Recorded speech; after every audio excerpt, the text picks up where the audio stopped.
Well, the new bill we have introduced as a draft, what we call the racial and religious crime bill.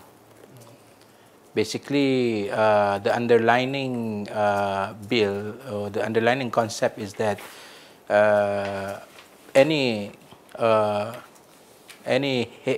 racial hatred or religious hatred can be considered as a crime. Before this, we don't have a specific law that addresses racial hatred and religious hatred as a crime. That's one thing. Now, what you were asking me is about how someone can be prosecuted under this bill.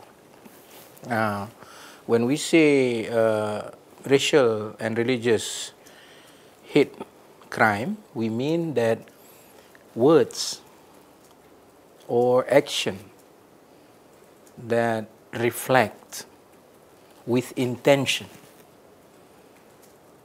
any remark with intention to incite racial hatred or religious hatred can be prosecuted based on this law. The difference is that our proposed law is based on a higher threshold of persecution. For example, it must come together with intent. It must come together that could incite violence and physical action. So it is not easy for one to be persecuted under this bill. We did it intentionally that the threshold is high. It would be unfortunate for us to reject this, if they were to reject it, because it's so good to the country that it takes us to a new level of unity. What you have now is the Sedition Act, which is archaic, old, Jurassic, 1948. A totally colonial mental and mindset that you do not go against the superiority of the colonialists. And this is what is happening. So we say forget about the Sedition Act. We even name it in a very light and positive, saying that the Harmony Bill, the National Harmony Bill, instead of Sedition Act. So these are the things that we hope Malaysian have a very good chance to accept this. And untuk orang-orang yang mengatakan ini akan habis Islam, Melayu akan habis, saya rasa mereka belum baca artikel ini. Just because you mentioned it, I'm just curious.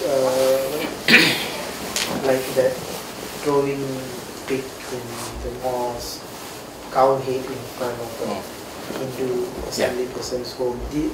Does these things come under the jurisdiction of the bill? Yes. If that is the case, then it comes under incitement.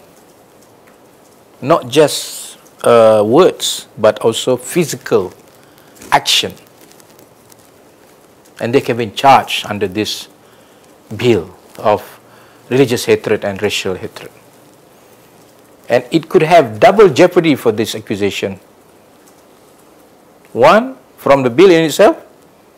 Second is from the public order, that he created a public disorder.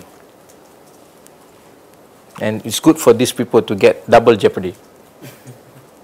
So they will not forget the lesson they learned from their mischievous acts. I think every Malaysian should support this, you know. Or Malaysian just say, never mind lah. Sometime throw, never mind lah. How can you say that? We're really that serious when we talk about this, because we want them to be punished. We want them to be considered as criminals, because it is this act and behavior that will lead Malaysia to destruction. Prejudice, extremists, and also racist culture.